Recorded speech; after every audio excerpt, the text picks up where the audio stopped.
Trump तय करेंगे PM Modi का भविष्य। अमेरिकी विदेश मंत्री तय करेंगे भारत की विदेश नीति। मोदी सरकार में मंत्रियों के नाम तय करेंगे ट्रंप।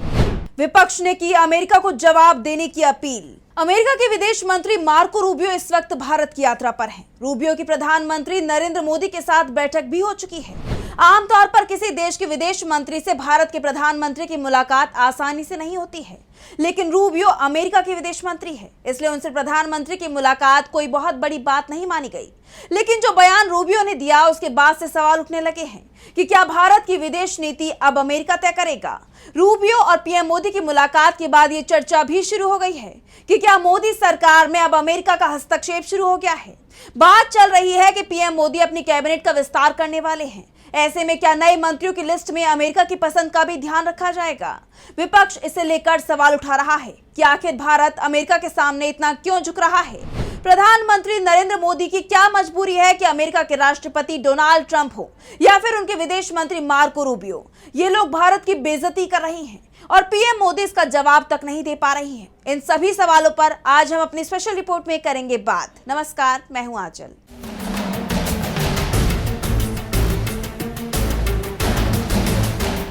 सबसे पहले हम बात करते हैं रूबियो के उस बयान की जिसने भारत की सियासत में हंगामा मचा दिया है, क्योंकि रूबियो के बयान को सीधे सीधे भारत की संप्रभुता का उल्लंघन बताया जा रहा है, जिसके बाद भारत की विदेश नीति पर भी सवाल उठ रहे हैं। ऐसे में सबसे पहले हम देखते हैं कि रूबियो ने क्या कुछ कहा है। रूबियो कहते हैं कि भारत हमसे जितना तेल खरीदना चाहता है उतना हम देने के लिए तैयार हैं। अमेरिका इस समय रिकॉर्ड स्तर पर तेल उत्पादन और निर्यात कर रहा है। हम चाहते हैं कि अमेरिकी ऊर्जा भारत के ऊर्जा पोर्टफोलियो का बड़ा हिस्सा बने। हमें यह भी लगता है कि वेनेजुएला के तेल को लेकर भी अवसर मौजूद हैं। वेनेजुएला की कार्यवाहक राष्ट्रपति डेल्सी रोड्रिगेज अगले हफ्ते भारत आने वाली हैं। वेनेजुएला और भारत के पास आपस में काम करने के कई अवसर मौजूद हैं। अब आपको रूबियो के इस बयान के मायने समझने चाहिए कि आखिर वो भारत को आदेश दे रहे हैं या डिमांड कर रही हैं। उनके बयान के बाद ऐसा कहीं से नहीं लग रहा है कि वो भारत से कोई डिमांड कर रही हैं। ऐसे में सवाल उठ रहे हैं कि रूबियो के बयान पर मोदी सरकार ने चुप्पी क्यों साध रखी है। क्या इसे अमेरिका के सामने मोदी सरकार का सरेंडर माना जाए। अमेरिका लंबे समय से भारत पर दबाव बना रहा है कि वो तेल उसी देश से खरीदे जिससे अमेरिका चाहता है। ऐसे किसी भी देश से भारत को तेल नहीं खरीदना चाहिए जिससे अमेरिका नाराज हो। अमेरिका के दबाव में ही भारत ने रूसी तेल खरीदना पहले कम किया, लेकिन जब ईरान के साथ अमेरिका की जंग शुरू हुई तब मजबूरी में रूस से ही मदद मांगनी पड़ी थी। अब रूबियो का ये कहना कि वेनेजुएला की कार्यवाहक राष्ट्रपति डेल्सी रोड्रिगेज भारत आने वाली है, इसे लेकर मोदी सरकार बुरी तरह से घिरती दिखाई दे रही है, क्योंकि अभी तक भारत सरकार के विदेश मंत्रालय या प्रधानमंत्री कार्यालय की तरफ से इस बात की कोई जानकारी नहीं दी गई है कि डेल्सी रोड्रिगेज का भारत दौरा तय हो चुका है। सबसे बड़ी बात यह है कि वेनेजुएला की तरफ से भी इस तरह का ऐलान नहीं किया गया है, लेकिन मार्को रूबियो ने जरूर बता दिया है कि डेल्सी भारत आ रही हैं। यहां तक कि रूबियो ने दोनों देशों के बीच होने वाली बातचीत का एजेंडा भी बहुत हद तक साफ कर दिया है।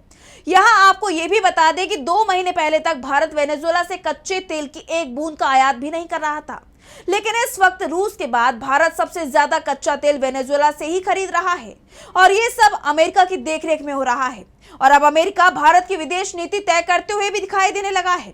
सबसे बड़ी बात यह है कि अब तक तो अमेरिका के राष्ट्रपति भारत को लेकर ऊटपटांग बयान देते रहे थे, लेकिन अब इसमें अमेरिका के विदेश मंत्री भी शामिल हो गए हैं। अमेरिका की तरफ से जिस तरह से भारत को नीचा दिखाने की कोशिश की जा रही है उससे मोदी सरकार सवालों में बनी हुई है। पिछले साल भारत और पाकिस्तान के बीच हुई सैन्य भिड़ंत तो आप लोगों को याद ही होगी। पहलगांव की घटना के बाद भारत ने पाकिस्तान के खिलाफ ऑपरेशन सिंदूर शुरू किया।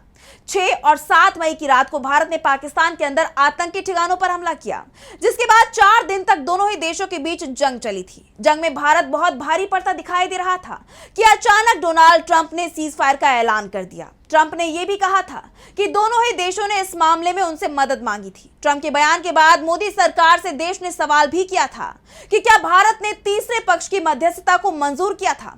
क्या भारत ने ट्रंप से मदद मांगी थी। ट्रंप इस बात को 100 बार से भी ज्यादा बार दोहरा चुके हैं, लेकिन भारत के प्रधानमंत्री नरेंद्र मोदी ने कभी नहीं कहा कि अमेरिका का राष्ट्रपति झूठ बोल रहा है। और अब रूबियो बता रहे हैं कि वेनेजुएला की कार्यवाहक राष्ट्रपति भारत आ रही है और वो क्या समझौता करेंगी, इसका खुलासा भी रूबियो की तरफ से किया जा रहा है और भारत सरकार इस पर भी चुप्पी साधे हुए है। अमेरिका के विदेश मंत्री का बयान और उस पर मोदी सरकार की चुप्पी बेहद हैरान करने वाली है। विपक्ष की तरफ से इसे लेकर सवाल उठाए गए हैं। कांग्रेस सांसद जयराम रमेश ने कहा है, अमेरिकी विदेश मंत्री मार्को रूबियो ने एक बार फिर सबसे पहले ये घोषणा कर दी है कि वेनेजुएला की राष्ट्रपति अगले सप्ताह भारत आने वाली हैं। दिलचस्प बात यह है कि भारत और वेनेजुएला दोनों में से किसी ने भी इस यात्रा का संकेत या आधिकारिक पुष्टि नहीं की थी। अब सवाल यह है कि अमेरिकी विदेश मंत्री के पास भारतीय विदेश नीति के बारे में और कौन कौन सी जानकारियां पहले से मौजूद हैं और आगे वो क्या क्या सार्वजनिक करने वाले हैं। जयराम रमेश ने सवाल किया कि रूबियो 4 दिन भारत रहेंगे, इस दौरान वो मोदी सरकार के लिए क्या क्या तय करने वाले हैं। अगर ऐसा कुछ होता है तब ये बेहद डरावना होगा। सीपीएम के सांसद जॉन ब्रिटास ने भी इसे लेकर सवाल किया है। उन्होंने तंज कसते हुए कहा है 140 करोड़ लोगों के इस गौरवशाली और संप्रभु देश में अब अमेरिका ये शर्तें तय कर रहा है कि हमें किस विदेशी नेता से मिलना चाहिए और किससे नहीं। अगर मोदी सरकार का यही कूटनीतिक रुख रहा तो वो दिन दूर नहीं जब मार्को रूबियो या डोनाल्ड ट्रंप ये तय करेंगे कि भारत सरकार के मंत्रिमंडल यानी कैबिनेट में कौन शामिल होगा और किसे कौन सा मंत्रालय दिया जाएगा। मोदी सरकार में भारत अपनी स्वतंत्र विदेश नीति और गुटनिरपेक्ष छवि खोता जा रहा है और वॉशिंगटन के कूटनीतिक दबाव के आगे पूरी तरह नतमस्तक है। मोदी कैबिनेट में किसे शामिल किया जाएगा और कौन सा मंत्रालय दिया जाएगा ये अब अमेरिका तय करेगा। ये कोई तंज नहीं है, बल्कि जिस तरह से अमेरिका से बयान सामने आ रहे हैं और मोदी सरकार उन पर चुप्पी साध लेती है, उससे साफ है कि अमेरिका भारत के मामले में दखल अंदाजी कर रहा है। अभी उसने वेनेजुएला में अपने मनमुआफिक सरकार बनाई है, क्या वो भारत के साथ भी ऐसा ही करता तो नहीं दिख रहा है। इसे लेकर आरजेडी की तरफ से भी बेहद तीखी प्रतिक्रिया सामने आई है। आरजेडी ने कहा है ये देश के लिए बेहद निराशाजनक स्थिति है कि भारत में कौन सा राष्ट्रीय अध्यक्ष आ रहा है। इसकी पहली आधिकारिक जानकारी भारत के विदेश मंत्रालय के बजाय वॉशिंगटन से मिल रही है। क्या भारत की कूटनीतिक एजेंडे भी अमेरिका ही तय करेगा।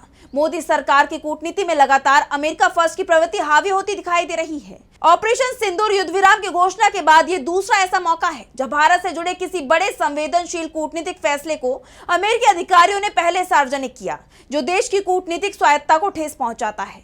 विपक्ष सरकार से सवाल कर रहा है कि आखिर उसकी मजबूरी क्या है जो अमेरिका को जवाब नहीं दिया जा रहा है। डर इस बात का लग रहा है कि कहीं अब मोदी सरकार में मंत्रियों की नियुक्ति का काम भी अमेरिका अपने हाथ में ना ले ले। भारत सरकार को रूबियो और ट्रंप के बयानों का सख्ती से जवाब देने की जरूरत है। तो फिलहाल स्पेशल रिपोर्ट में बस इतना ही। वीडियो पसंद आए तो लाइक करें, साथ ही हमारे चैनल को सब्सक्राइब करें। नमस्कार। हमारे चैनल से जुड़े रहने के लिए YouTube पर टाइप करें DB लाइव, सब्सक्राइब बटन को क्लिक करें और बेल आइकन को दबाना न भूलें ताकि खबरें आप तक पहुंचती रहें।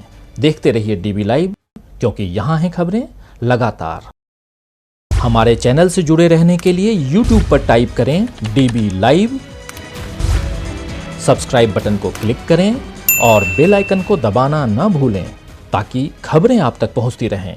देखते रहिए DB लाइव, क्योंकि यहाँ हैं खबरें लगातार।